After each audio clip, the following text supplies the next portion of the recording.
Naaresto na ng pinagsanib na puwersa ng Armed Forces of the Philippines o AFP at ng Philippine National Police o PNP ang isa sa mga suspect sa naganap na pagsabog sa Mindanao State University sa lungsod ng Marawi.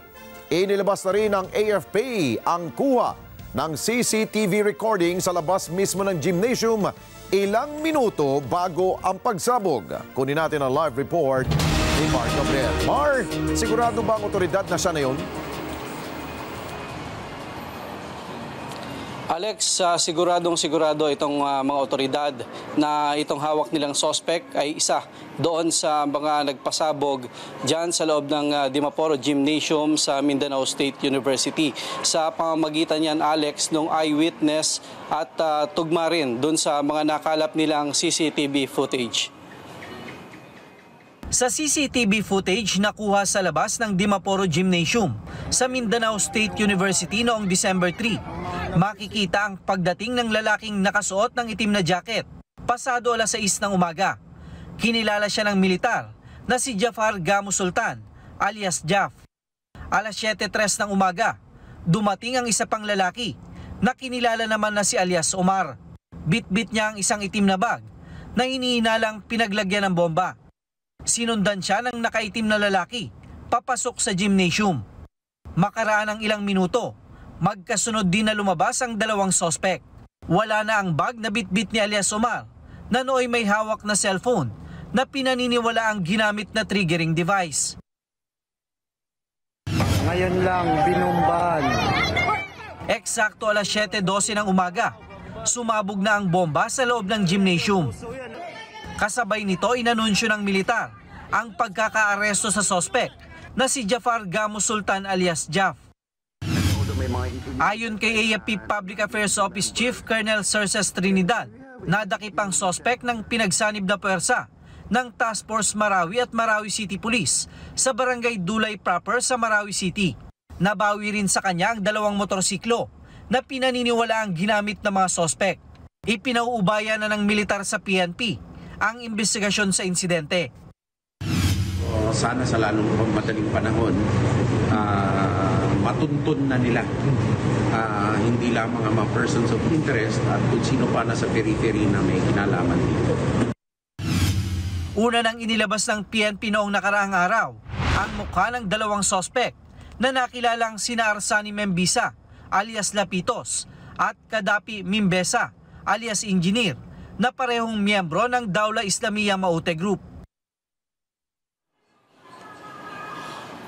Alex, ngayon nagpapatuloy yung hot pursuit operation ng pinagsanib na puwersa ng militar at ng PNP para tugisin nga itong mga pangunahing suspect, kasama na nga itong si alias Lapitos at itong si alias Engineer at yung sinasabing nag-iwan ng bomba na si alias Omar. Alex? Okay, Mar, siguro may isinagawa na ang AFP na interogasyon. Meron na ba tayong mga nakalap na impormasyon kung anong grupo siyang, o anong inaaniban niyang grupo at anong motibo niya para magpasabog?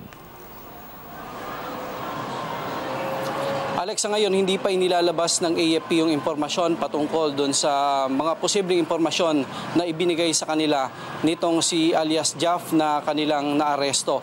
Pero kabilang sa mga sinisilip sa investigation, Alex, ay yung grupo na Dawla Islamiyah Maute Group na posibleng kinabibilangan nitong mga suspect. Kung matatandaan mo, nung ilabas ng PNP yung muka ng dalawang mga person of interest ay binanggit na nila na itong mga suspect na ito ay kabilang doon sa DI Maute Group. Okay, pinagmamasdan ko ang larawan nitong suspect na ito. Nabanggit ba ng AFP kung ilang taon ito at taga saan siya? Alex, wala masyadong detalye na ibinigay ang AFP patungkol dito sa personal information nitong suspect, kundi yung pangalan lang na ibinigay, no? At sa ngayon, ang sinasabi naman ito yung kasama nung nagpasabog.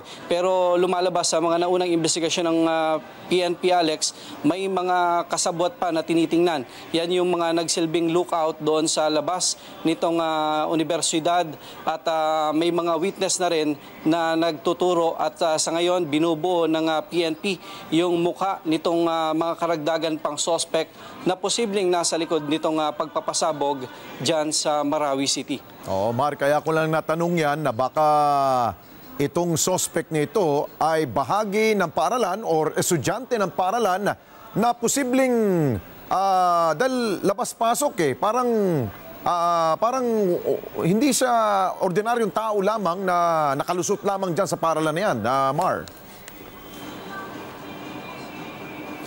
Alex, kung matatandaan mo, may mga binabanggit ang PNP noon na yung mga witness na nakakita dito sa mukha nitong mga suspect ay ang base doon sa kanilang mga pahayag ay parang mga foreign, no? Parang mga baguhan yung mukha nitong mga suspect doon sa lugar. Kaya madali nilang na-describe at madaling natandaan. Kaya nung ipakita sa kanila yung rogue gallery ng mga suspect na sangkot sa mga bombing incident ay mabilis nilang na-identify itong itsura ng mga suspect. So may mga impormasyon din, Alex, na lumalabas ng yung isa naman sa mga POI na sinusundan ng PNP, partikular itong si alias Engineer, ay sinasabing graduate ng yung MSU, yung Mindanao State University. Okay, maraming salamat sa iyo, Mar Gabriel. Mata natin dyan sa AFP at ng PNP o yung defense media natin. Maraming salamat sa inyo pong pagsubaybay sa Mata ng Agila Primetime. Para malaman ang matatag, matapang at matapat na mga balita, i-follow lamang at mag-subscribe sa @Net25 TV.